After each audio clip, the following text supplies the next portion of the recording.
નમસ્કાર વિદ્યાર્થી મિત્રો, હું કૌશલ ભગામિયા આ વિડિયો લેક્ચરમાં દરેક વિદ્યાર્થી ભાઈ બહેનને હાર્દિક આવકારું છું.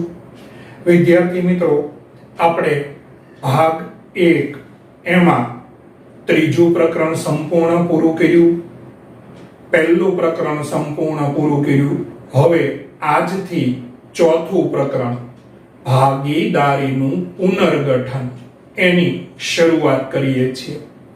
વિદ્યાર્થી મિત્રો, ચોથું પ્રકરણ ભાગીદારીનું પુનર્ગઠન. આ પ્રકરણ કુલ 5 ગુણનો ભારાંક ધરાવે છે. એક વિકલ્પ, એક વાક્યનો પ્રશ્ન અને 3 માર્ક્સનો દાખલો. એટલે ભારાંકની દ્રષ્ટિએ જોઈએ તો હાલમાં નાનું, સરળ અને બહુ મજા આવે એવું પ્રકરણ. લગભગ મોટા ભાગે આ પ્રકરણથી બધા શરૂઆત કરતા હોય છે, પણ આપણે જેમ બધા પ્રકરણો ભણીએ એવી રીતે સિક્વન્સમાં ભણતા જઈએ છીએ. તો વિદ્યાર્થી મિત્રો, આપણે આ પ્રકરણમાંથી એક વિકલ્પ, એક વાક્યનો પ્રશ્ન અને 3 માર્ક્સનો દાખલો એટલે કે સેક્શન A, B અને C આ રીતની તૈયારી કરવાની રહેશે. હવે ભાગીદારી વિશે આપણે પહેલા પ્રકરણમાં ભણી ગયા કે 3 અલગ અલગ શબ્દો છે: ભાગીદાર, ભાગીદારી અને ભાગીદારી પેઢી. હવે ભાગીદારી એટલે આપણે ભણી ગયા કે ભાગીદારો વચ્ચેનો સંબંધ. આ સંબંધથી જોડાયેલા માલિકો એટલે કે ભાગીદારો જે ધંધો ચલાવે એને ભાગીદારી પેઢી કહેવાય. તો વિદ્યાર્થી મિત્રો, ભાગીદારી એટલે ભાગીદારો વચ્ચેનો ધંધાકીય સંબંધ. હવે એમાં ફેરફાર થાય છે. ભાગીદારીમાં ફેરફાર થાય એનું નામ પુનર્ગઠન. તમે જુઓ, પુનર એટલે ફરીવાર, ગઠન એટલે ગોઠવવું. ફરીવાર કંઈક ભાગીદારીની ગોઠવણ થાય એને ભાગીદારીનું પુનર્ગઠન કહેવાય. જે ધંધાકીય રિલેશનશિપ છે, જે સંબંધ છે, એમાં ફેરફાર આવે એનું નામ ભાગીદારીનું પુનર્ગઠન. એને ભાગીદારીનું પુનર્ગઠન કહેવામાં આવે છે. તો ભાગીદારીમાં થતો ફેરફાર એનું નામ પુનર્ગઠન. બોર્ડમાં 1 માર્કમાં ઘણી બધી વાર પૂછાયેલો અને ખૂબ મહત્વનો પ્રશ્ન, પુનર્ગઠન એટલે શું?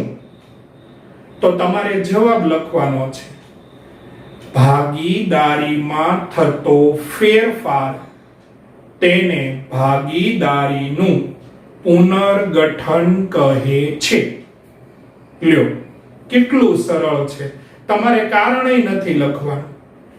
કોઈ પણ કારણસર ભાગીદારીમાં થતો ફેરફાર, પાર્ટનરશિપમાં ચેન્જ આવે, એના કારણોની આપણે હમણાં ચર્ચા કરીએ. પણ ભાગીદારીમાં થતો ફેરફાર એટલે ભાગીદારીનું પુનર્ગઠન. 1 માર્કના પ્રશ્નમાં આટલું પણ સચોટપણે લખવાનું રહેશે. પુનર્ગઠન એટલે ફેરફાર. પુનર એટલે ફરીવાર ને ગઠન એટલે ગોઠવવું, જોડવું, બાંધવું વગેરે. તો ટૂંકમાં ફેરફાર થાય. જૂની જે પાર્ટનરશિપ હોય ને એમાં ચેન્જ આવી જાય અને નવી પાર્ટનરશિપ શરૂ થાય. એના કારણો આપણે ભણીએ એટલે હમણાં સમજાઈ જાય કે હા બરાબર, આ લીધે ફેરફાર થઈ જાય ભાઈ.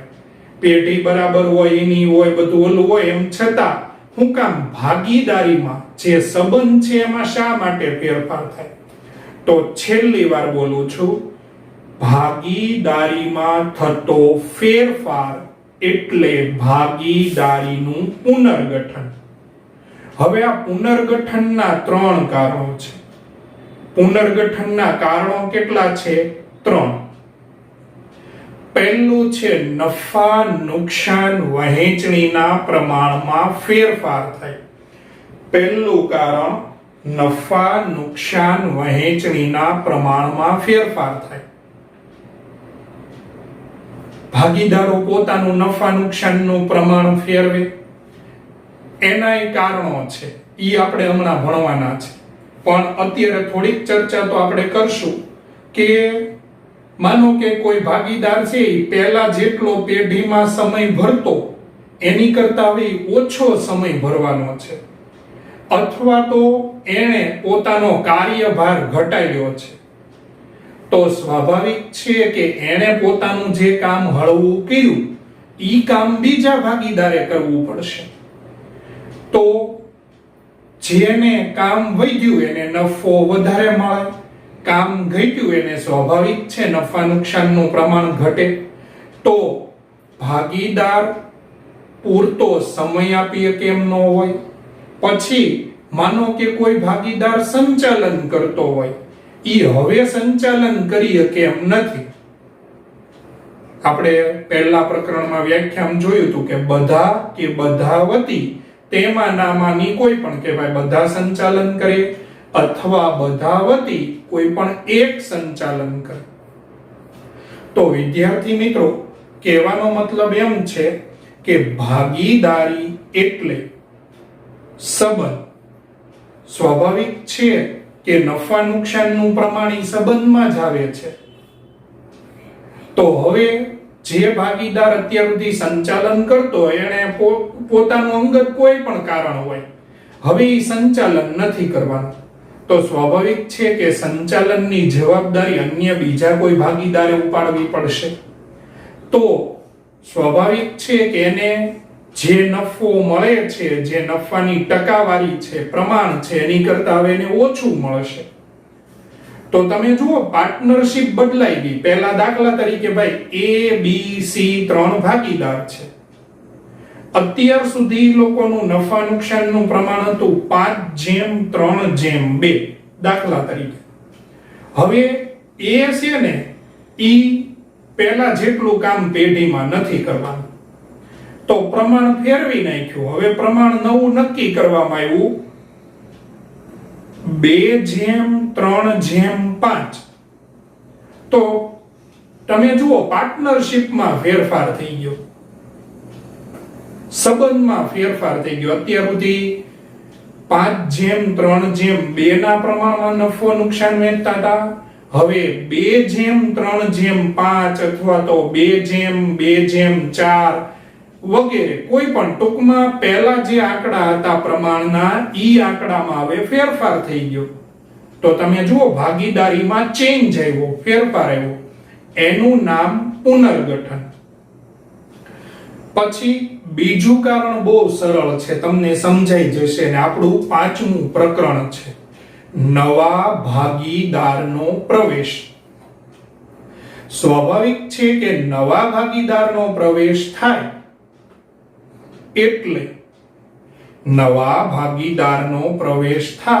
એટલે ભાગીદારોની સંખ્યા બદલાઈ ગઈ. અને તમને મનમાં થતું હશે કે નફા નુકસાનનું પ્રમાણ બદલાય. હા, સાચી વાત છે, પ્રમાણ બદલાય. તો તમે જુઓ પ્રવેશનું પ્રકરણ એ પણ પુનર્ગઠન જ છે. અને પ્રવેશના પ્રકરણનું પહેલું વાક્ય આપણે 5મું પ્રકરણ ભણશું ત્યારે પહેલું વાક્ય આવશે પ્રવેશ એ પણ પુનર્ગઠન છે. તો તમે જુઓ દાખલા તરીકે અત્યાર સુધી પેઢીમાં 3 ભાગીદાર હતા, ચોથા ભાગીદારને પ્રવેશ આપ્યો તો ભાગીદારોની સંખ્યા ફરી ગઈ. અત્યાર સુધી 3 ભાગીદારોની ભાગીદારી હતી, હવે 4 ભાગીદારોની ભાગીદારી થશે. તો વિદ્યાર્થી મિત્રો, તમે સમજી શકો એમ છો કે ભાગીદારીમાં ફેરફાર થયો, પુનર્ગઠન. એટલે હું જે મૂળ વાત મેં શરૂ કરી છે એને કેન્દ્રમાં રાખીને જ બધા મુદ્દા સમજાવું છું કે નફા નુકસાનનું પ્રમાણ થયું.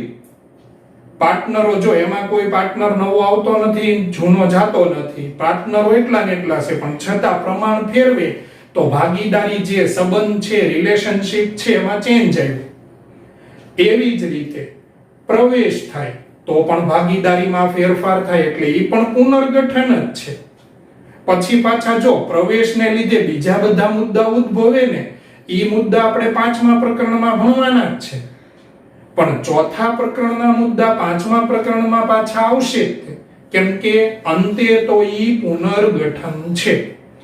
એવો ને એવો ત્રીજો મુદ્દો પુનર્ગઠન માટેનો, ત્રીજું કારણ, જૂનો ભાગીદાર નિવૃત્ત થાય અથવા મૃત્યુ પામે. તમે જુઓ, કોઈ ભાગીદારનું મૃત્યુ થાય અથવા તો કોઈ ભાગીદાર રાજીનામું આપે, પેઢીમાંથી નિવૃત્ત થાય, તો તોય ભાગીદારોની સંખ્યા ફરી, નફા નુકસાનનું પ્રમાણ ફરી જાય. તો ભાગીદારીમાં ચેન્જ, પેઢી શરૂ જ છે, પણ માનો કે અત્યાર સુધી 4 ભાગીદારો હતા, એક ભાગીદાર હવે નિવૃત્ત થયો, તો હવે 3 ભાગીદારોની ભાગીદારી રહી, તો ભાગીદારીમાં ફેરફાર થયો, તો એને ભાગીદારીનું પુનર્ગઠન કહેવાશે. તો વિદ્યાર્થી મિત્રો, 3 કારણો જે તમારી સામે ડિસ્પ્લેમાં મૂકેલા જ છે કે નફા નુકસાનના પ્રમાણમાં ફેરફાર થાય, બીજું છે નવા ભાગીદારનો પ્રવેશ થાય, ત્રીજું છે ભાગીદાર નિવૃત્તિ લે અથવા તો મૃત્યુ પામે. એટલે 6થું પ્રકરણ આપણે નિવૃત્તિનું ભણવાનું છે, એ પણ પુનર્ગઠન છે. તો વિદ્યાર્થી મિત્રો, પુનર્ગઠન છે ને, એને લીધે 4થા પ્રકરણમાં, 5મા પ્રકરણમાં, 6થા પ્રકરણમાં મુદ્દાઓ ઘણા બધા કોમન આવશે. એટલે હવે મારે જે વાત કેવી છે ને, એના ઉપર હવે હું આવું છું કે વિદ્યાર્થી મિત્રો, પ્રકરણનો ભારાંક ભલે નાનો રહ્યો, પણ આ પ્રકરણ છે ને, એ તમને ખૂબ ઉપયોગી થશે. કેમ કે આની અંદર આવતા મુદ્દા 5મા પ્રકરણમાં આવશે, 6થા પ્રકરણમાં આવશે. આ પ્રકરણમાં આપણે પુનઃ મૂલ્યાંકન ખાતું બનાવતા શીખશું, એની આમનોંધ લખતા શીખશું. હવે પુનઃ મૂલ્યાંકન ખાતું 4થા પ્રકરણમાંથી બોર્ડમાં નથી પૂછાતું, પણ 5મું પ્રકરણ અને 6થું પ્રકરણ, પ્રવેશ અને નિવૃત્તિ, એના વિદ્યાર્થી મિત્રો 8 માર્ક્સના દાખલા બોર્ડમાં પૂછાય.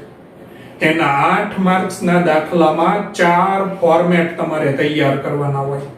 એમાં સૌથી પહેલું આવશે પુનઃ મૂલ્યાંકન ખાતું.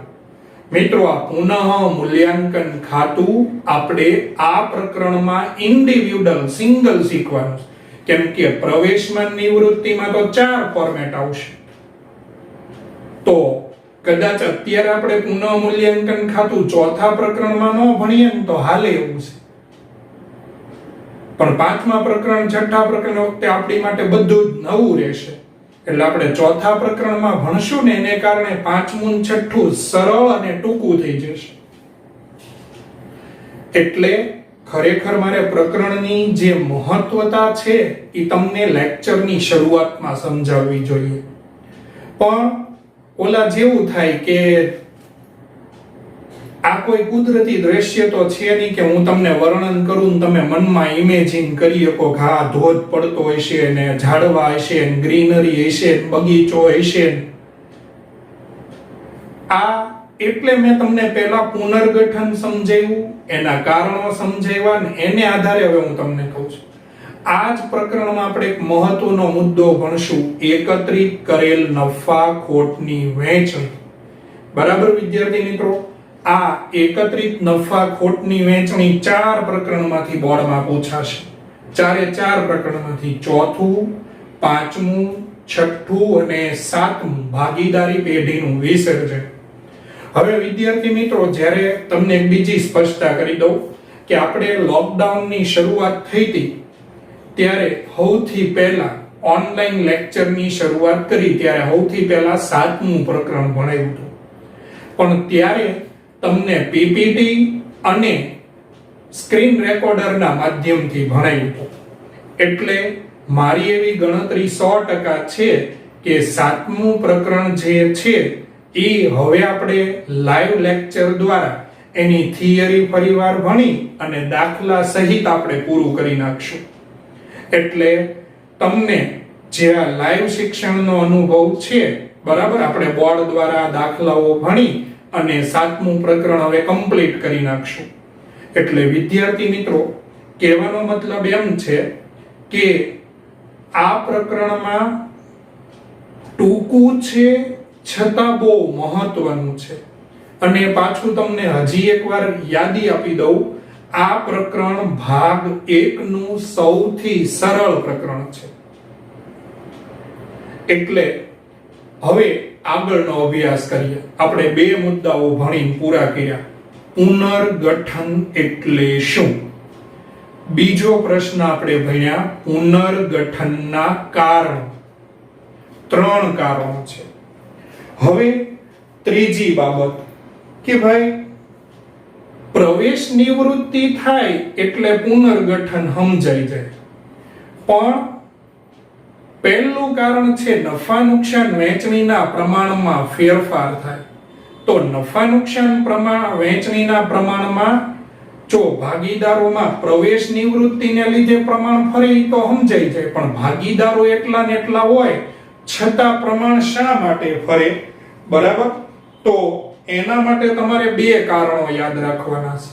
આજ સુધીમાં માત્ર 2 જ વખત આ મુદ્દો બોર્ડમાં પૂછાયેલો છે, પણ પૂછાયેલો છે કે ચાલુ ભાગીદારો વચ્ચે નફા નુકસાનનું પ્રમાણ શા માટે ફેરવવામાં આવે છે. જો ચાલુ ભાગીદારો એટલા ને એટલા, ભાગીદારોની સંખ્યામાં ફેર થતો નથી. 3 ભાગીદાર હોય તો 3 ના 3 જ રહે છે, તો નફા નુકસાનનું પ્રમાણ શા માટે ફેરવે? હમણાં મેં સમજાવ્યું, છતાં હવે આ ટાઇટલ નીચે ફરીવાર 2 કારણોની આપણે ચર્ચા કરીએ. વિદ્યાર્થી મિત્રો, પહેલું કારણ છે જે ભાગીદાર સંચાલન કરે છે એ હવે સંચાલન કરવાનો નથી. તો તમે જુઓ, નફા નુકસાનનું પ્રમાણ ફેરવવું પડે. બીજું, ભાગીદાર હવે પહેલા જે સમય આપતો હતો એની કરતા હવે ઓછો સમય આપવાનો છે, અથવા તો પૂરતો સમય હવે ફાળવી શકે એમ નથી. અત્યાર સુધી ઈ પેઢીને ભાગીદાર પાસેથી જરૂર હતી એટલો પૂરતો સમય ભાગીદાર આપતો. હવે પોતાના અંગત કોઈ પણ કારણોસર, તબિયત સારી ન હોય, ઉંમર થઈ ગઈ હોય, બરાબર, કોઈ પણ કારણસર હવે ઈ પૂરતો સમય અથવા પોતાનું અંગત કોઈ પણ કારણ, જો આપણે કારણના ડિટેલમાં ન જવાનું, ઈ ભાગીદારીનો કાયદો એમ કહે કે ભાઈ ઈ ભાગીદારની સ્વતંત્રતા છે, ઈ નિર્ણય કરી શકે. તમે એને મિત્ર તરીકે, સગા તરીકે, પાર્ટનર તરીકે સમજાવી શકો, પણ તમે એને એમ ન કહી શકો કે ના તું સંચાલન કરતો તારે જ કરવાનું છે. સંચાલન કરનાર એમ કે ભાઈ હવે મારાથી નથી થતું અથવા મારે નથી કરવું, મારે કોઈ પણ કારણ હોય, તો તમે એને ફરજ ન પાડી શકાય. એવું જ છે સમય બાબતે. તો વિદ્યાર્થી મિત્રો, આ 2 કારણો એવા છે. જો ઈ સિવાય ત્રીજું ચોથું કારણ ચોપડીમાં છેલ્લે છાપ્યું જ છે કે પ્રવેશ નિવૃત્તિને લીધે નફા નુકસાનનું પ્રમાણ ફરે. પણ આપણને જ્યારે પર્ટિક્યુલર એમ પૂછવામાં આવે કે ચાલુ ભાગીદારો વચ્ચે નફા નુકસાનનું પ્રમાણ કયા કારણોથી ફરે, તો આ 2 કારણો છે. હવે વિદ્યાર્થી મિત્રો, આપણે આગળના મુદ્દાનો અભ્યાસ કરીએ. નફા નુકસાનનું પ્રમાણ ફરે ને એટલે 2 બાબતો આવે, ત્યાગ અને લાભ. આપણે ત્યાગના દાખલા અને થિયરી બંને ભણવાનું છે, લાભના દાખલા અને થિયરી બંને ભણવાનું છે. હવે પછીના લેક્ચરમાં આપણે ત્યાગ અને લાભના દાખલાઓનો અભ્યાસ કરીશું. આજે એની સામાન્ય એવી ચર્ચા કરીએ છીએ. બાકીની ચર્ચા હું સૂત્ર સહિત હવે પછીના લેક્ચરમાં કરીશ. પણ તમે જુઓ, નફા નુકસાનનું પ્રમાણ ફેરવે ને કારણ ગમે એ હોય, પણ પ્રમાણ તમે ફેરવો ને એટલે 3 શક્યતા રહે. નફા નુકસાનનું પ્રમાણ તમે ફેરવો એટલે 3 શક્યતા રહે. એક, કોકને હવે પહેલા કરતા ઓછું મળશે. પહેલા વધુ મળતું હતું, હવે ઓછું મળશે, કેમ કે એનું પ્રમાણ નવું ઓછું નક્કી થયું. જૂનું વધારે હતું, નવું ઓછું. આનાથી ઉલટી પરિસ્થિતિ, નવું પ્રમાણ વધારે, અત્યાર સુધી જૂનું પ્રમાણ ઓછું. એને અત્યાર સુધી જે પ્રમાણ મળતું હતું, હવે કામ વધુ કરવાનો છે કે જે કઈ હોય, પણ એને હવે નવો આંકડો વધારે નક્કી થયો. અત્યાર સુધી દાખલા તરીકે 30% મળતા, હવે 50% નક્કી થયા, તો એને લાભ થાય. પહેલા કરતા ઘટી જાય તો ત્યાગ, પહેલા કરતા વધી જાય તો લાભ. એવું બની શકે કે શૂન્ય આવે, ત્યાગે ન હોય, લાભે ન હોય. એવું બને ને કે ભાઈ હાલો, દાખલા તરીકે A, B, C 3 ભાગીદાર છે. A પોતાની જવાબદારી કામ ઘટાડ્યું અને B એ ઈ કામ સ્વીકારી લીધું, મતલબ B નું કામ વધ્યું. C નું કામ પહેલા જેટલું પેઢીમાં હતું ને એટલું જ છે. તો એવું બની શકે કે કોઈ ભાગીદારનું જૂનું નવું પ્રમાણ સરખું હોય તો એને લાભે ન હોય ને ત્યાગે ન હોય. આની ચર્ચા આપણે દાખલા દ્વારા વિશેષ કરશું, પણ આપણે પાછા દાખલા તો લાભ ત્યાગના ગણવાના છે. તો ત્યાગ કોને કહેવાય, લાભ કોને કહેવાય, એની વિદ્યાર્થી મિત્રો આપણે અત્યારે માત્ર થિયરિકલ ચર્ચા કરીએ છીએ. એના અમુક જે મુદ્દા છે એ હવે પછીના લેક્ચરમાં, કેમ કે દાખલાથી જ સમજાય એમ છે. અને આજે કદાચ શરૂ કરીએ ને તો બહુ વિચિત્ર કટકો લેક્ચરમાં પડે એમ છે, અને એ કાર્ય આપણે ઢગલો ન કરી દેવું. બાકી તમને હું બહુ સ્પષ્ટપણે કહું કે ઘણા બધાએ ઘણો બધો કોર્સ ચલાવી નાખ્યો છે, કેમ કે વિદ્યાર્થીને સમજાશે કે નહીં સમજાય, પોતાની ઝડપ કેટલી યોગ્ય છે કે નહીં, કઈ રીતે એને સમજાશે. દાખલા તરીકે મેં જ્યારથી લાઈવ લેક્ચર શરૂ કર્યા બોર્ડના માધ્યમથી ભણાવવાનું, ત્યારથી જ જુઓ દાખલાવાળા પ્રકરણ લીધા. બાકી અત્યાર સુધી આપણે થિયરિકલ ચર્ચા જ કરી છે. અગાઉના લેક્ચરોની વાત કરું છું, એકાદ મહિના પહેલાના. તો વિદ્યાર્થી મિત્રો તમે જુઓ તો હું સમજી શકું એમ છું, અને સમજવું જ જોઈએ કે દાખલાઓ તમારી સામે મૂકી દેવામાં આવે. હું ઘણા અન્ય કોઈની ટીકા નથી કરતો, પણ અન્ય વિડીયો ની એની બધાની જ્યારે અમારી નજર સામેથી પસાર થાય ત્યારે અમે જોતા હોઈએ છીએ કે આખો દાખલો કાં તો બોર્ડમાં પહેલા લખી નાખે ને પછી બોલી જાય, અને કાં એનો ફોટો મૂકી દે. તો વિદ્યાર્થી મિત્રો એવી રીતે દાખલો કોઈ દિવસ ન સમજાય, ભલે ગમે એવો સરળ દાખલો હોય. બરાબર? એમાં આપણે લાઈવ અભ્યાસ જ કરવો પડે. એમાં આપણે લાઈવ અભ્યાસ જ કરવો પડે. કોઈ વાંધો નહીં.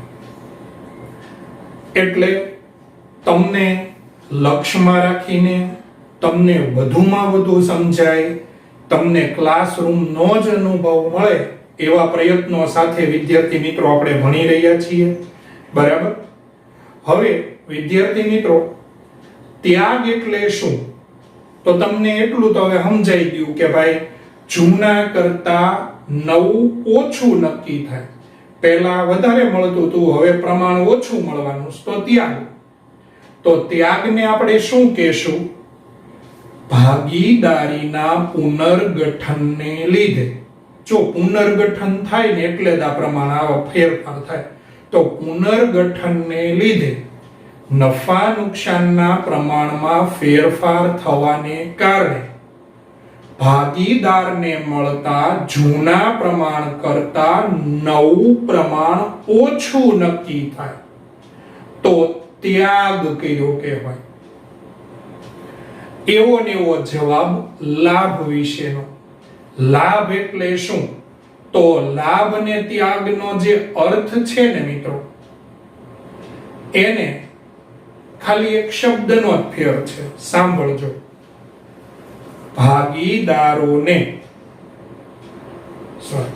ભાગીદારીના પુનર્ગઠનને કારણે નફા નુકસાન વહેંચણીના પ્રમાણમાં ફેરફાર થવાને લીધે ભાગીદારને મળતા જૂના પ્રમાણ કરતા નવું પ્રમાણ વધારે નક્કી થાય તો લાભ થયો કહેવાય. આ સિવાયની ચર્ચા, એનું સૂત્ર, બરાબર, એની ચર્ચા આપણે હવે પછીના લેક્ચરમાં કરશું. એમાં ત્યાગની ગણતરી કરતા માઈનસ આવે તો શું કહેવાય, પ્લસ આવે તો શું કહેવાય, એવું જ લાભ વિશે છે. આ બધો અભ્યાસ હવે પછીના લેક્ચરમાં આપણે કરવાનો છે. વિદ્યાર્થી મિત્રો, ફરીવાર આજે જે મેં ભણાવ્યું એની તમને રિપીટ, કેમ કે હવે આપણે આ પ્રકરણમાં દાખલાઓનો જ અભ્યાસ રહ્યો છે. હા, પુનઃ મૂલ્યાંકન ખાતું આવશે ત્યારે એની જે સામાન્ય થિયરી છે એ હું તમને લખાવીશ. બરાબર? વિદ્યાર્થી મિત્રો, આજે આપણે સૌથી પહેલા તો પુનર્ગઠનનો અર્થ ભણ્યા, ત્યાર પછી પુનર્ગઠનના કારણો ભણ્યા, ત્યાર પછી પુનર્ગઠનના કારણો પછી આપણે વિદ્યાર્થી મિત્રો ચાલુ ભાગીદારો વચ્ચે નફા નુકસાનના પ્રમાણમાં શા માટે ફેરફાર થાય એ ભણ્યા. ત્યાર પછી નફા નુકસાનના પ્રમાણમાં ફેરફાર થાય એટલે બે બાબતો ઉદ્ભવે, ત્યાગ અને લાભ. અત્યારે ત્યાગ કોને કહેશું, લાભ કોને કહેશું, એની ચર્ચા આપણે અહીંયા પૂરી કરી છે. બરાબર વિદ્યાર્થી મિત્રો?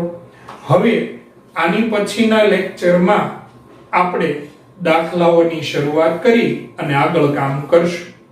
Okay, thank you all of you.